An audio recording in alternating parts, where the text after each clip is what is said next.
This is going to be a quick tutorial on equations of lines. When we talk about equations, there are two types. There's linear and nonlinear. So we're talking about linear because those are lines. So we are talking about linear equations.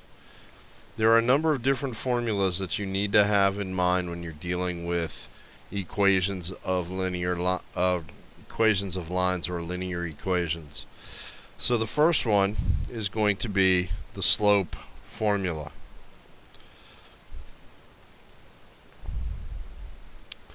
And that's simply m, which is what we're going to use to represent slope. And that will be equal to the following. We're going to talk about delta y over delta x. And when I say delta y over delta x, I'm talking about the change in y, and that's going to be over the change in x.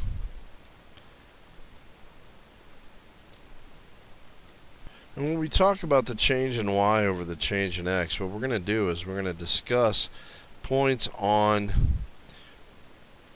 a graph, and we're going to make it look good, and then we're going to talk about certain points. For example, let's go ahead and pick this particular point right here on the graph. We know that this is going to be 3, 0. And we will also pick this point right here. And this is going to be 9, 4.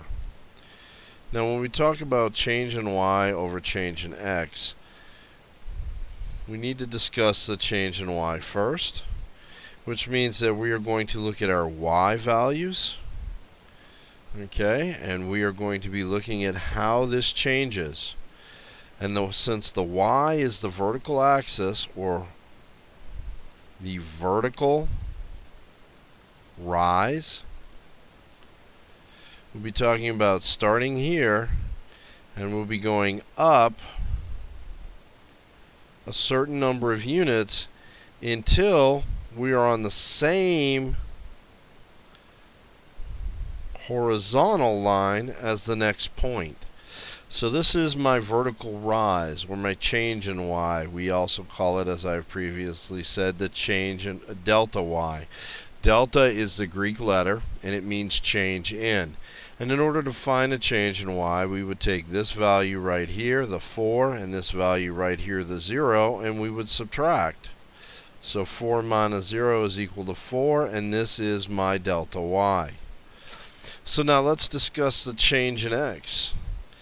Similar concept, but we're going to start right here at this 3, and we're going to go to the right horizontally a number of units until I'm looking at the same vertical line as this point is. Notice that this has been a horizontal change. So this is my x, and it was a horizontal run.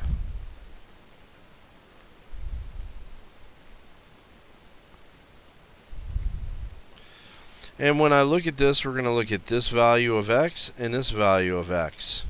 And to find delta x, which is the change in x, we'll be looking at the fact that I'll take the 9, and I will subtract the 3 from it, and I will end up with 6. So this is my delta x. So now, using these two particular points, I can simply say that my change in y is going to be the difference in the two y values that I will have in the points. So y sub 2 minus y sub 1, where these subscripts represent different values of y. And I will divide that by my delta x, which will be x sub 2 minus x sub 1. And in this particular case, we're looking at this right here being 4 minus 0. Let's go ahead and assign where where y sub 2 and y sub 1 are going to be. I'm going to let this be y sub 2, and I'm going to let this be y sub 1. And that means that over here I'll have 4 minus 0 in the numerator. In the denominator, I'll have the x sub 2 minus the x sub 1. And since I chose this to be y sub 2, I will choose this to be x sub 2. And I will choose this to be x sub 1. So that means that I have 9 minus 3. Now you've already seen what the values are. For the numerator we're going to have 4, and for the denominator we have 6. But slope must always be reduced to simplest form.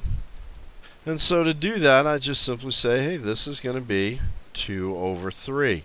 And this becomes my delta y over delta x. M is equal to 2 over 3.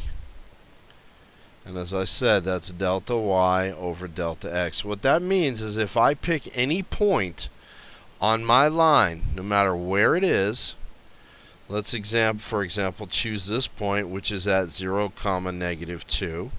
And then I do the delta y, which is 2. And since it's a positive value, I'm going to go up 2 units. And then I'll do the delta x, which is a positive 3. So I'll go to the right 1, 2, 3 units. And look at that. I'm back on the line. And that's exactly what the slope does for me.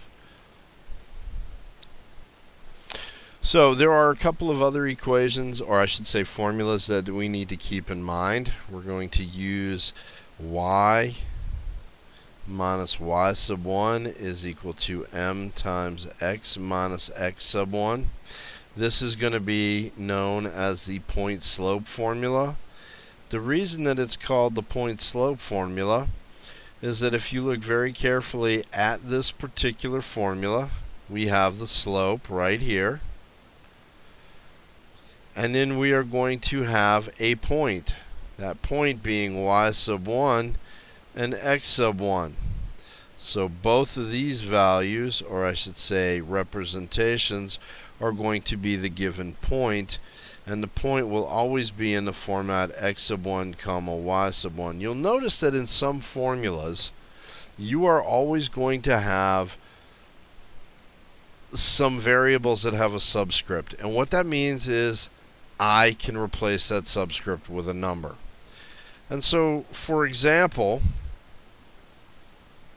given a line with a slope m is equal to, let's say, 1/5, and passing through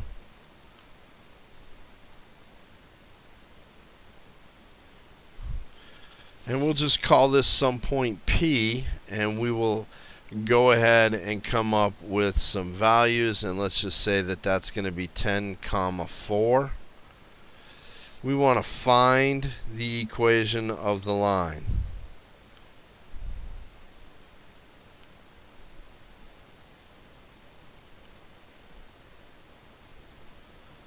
Okay.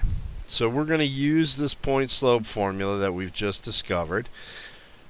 We're going to go ahead and use the slope that we've talked about and the point. So this right here is my slope. This will represent m in the point slope formula. So let's start with y minus. Let's go ahead and not do that for the moment. Let's go ahead and look at the point over here. This point, we can assign this value of 10 to be x sub 1, and we can assign this value of 4 to be y sub 1. And notice that that is this point right here that we just talked about. And so if we go ahead and write out the formula, y minus y sub 1 is equal to m times x minus x sub 1, you'll notice that I'm going to replace the m with the 1/5. And that's going to go right here. Now, I'm also going to replace the y sub 1 with 4, which is over here, because that's what y sub 1 is. So I'm going to put a 4 here. You'll also notice that I'm going to replace x sub 1 with 10, because that's what it corresponds to. And now I'm going to fill in the rest of this. Y minus 4 is equal to 1/5 times x minus 10. Okay? Now, that is in point slope form.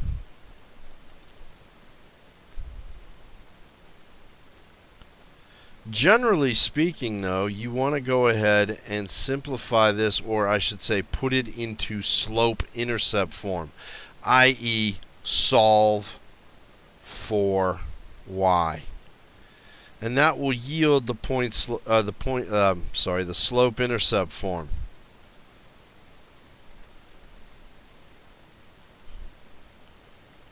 And the slope-intercept form is going to look like this. Y is equal to m times x plus b. We already know that the m is my slope. And the b is going to be the y component or y coordinate of the y-intercept. So this is the y coordinate of the y-intercept.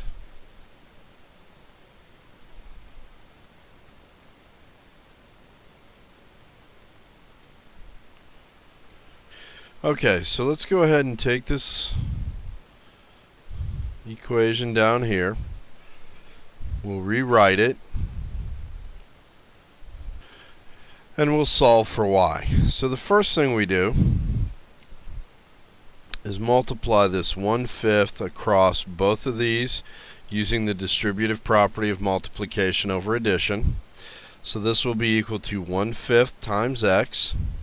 And then 1/5 times a negative 10 will be minus 2. And then we still have the y minus 4 over here. So let's go ahead and add 4 to both sides, because what we do to one side we must do to the other. And on the left hand side we'll be simply left with y, and that will be equal to 1/5 x plus 2. Now, the beauty of this particular form of the equation is, as we said, this is your slope, m. And that 1/5 means that we have a delta y of 1 over a delta x of 5. In other words, the rise is 1, and that's over the run, which is 5. In addition, when we look at this value right here, this is the y coordinate of the y-intercept. So that means that the y-intercept will be 0, 2. And that is because the y-intercept will always have the form of 0, b, and b will be whatever this value is. That's the last number in the equation. So that's a little general refresher on linear equations. Now let's go ahead and do an example using 2 points. So given point P, which is going to be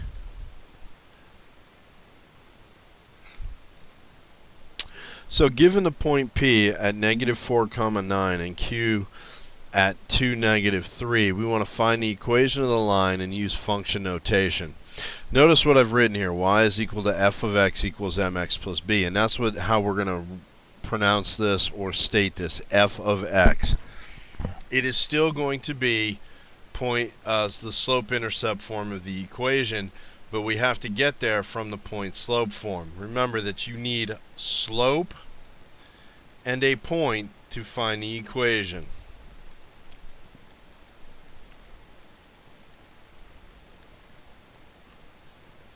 And the only way to get slope if you have 2 points is by using the slope formula.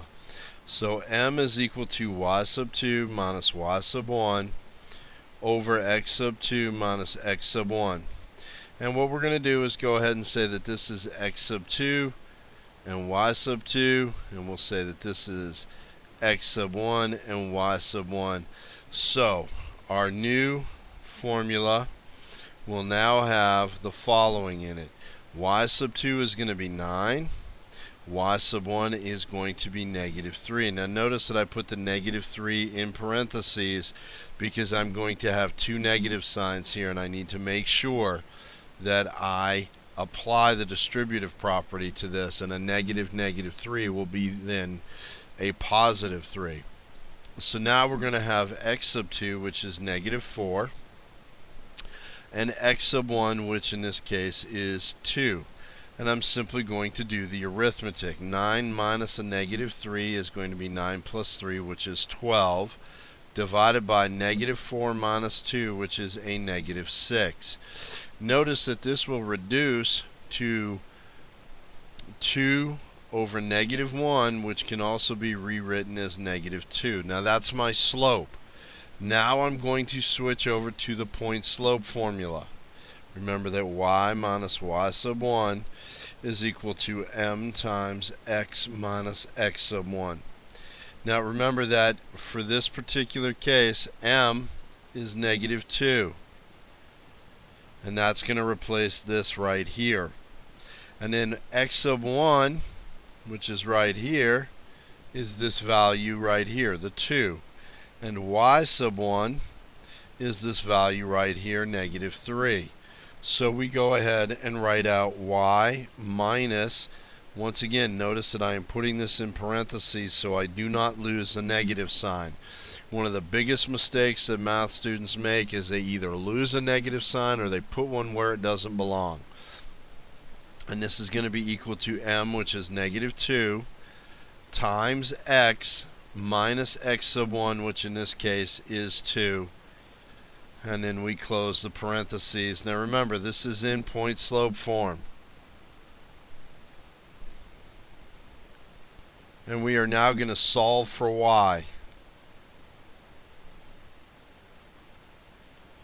So let's rewrite this as y plus 3.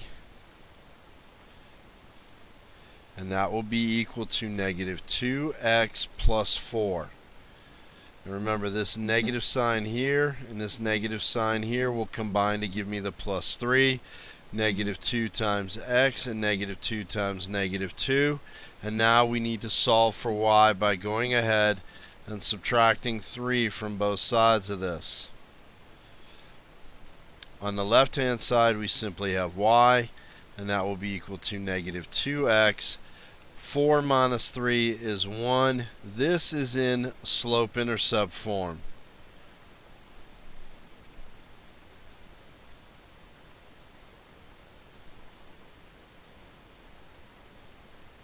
But we want to put it in function form or function notation, so we're going to replace y with f of x. And that's all we're going to replace, because this will be equal to negative 2x plus 1. And now we've taken 2 points and we've found the point slope form of the equation, the slope intercept form of the equation, and then we put it into function notation also.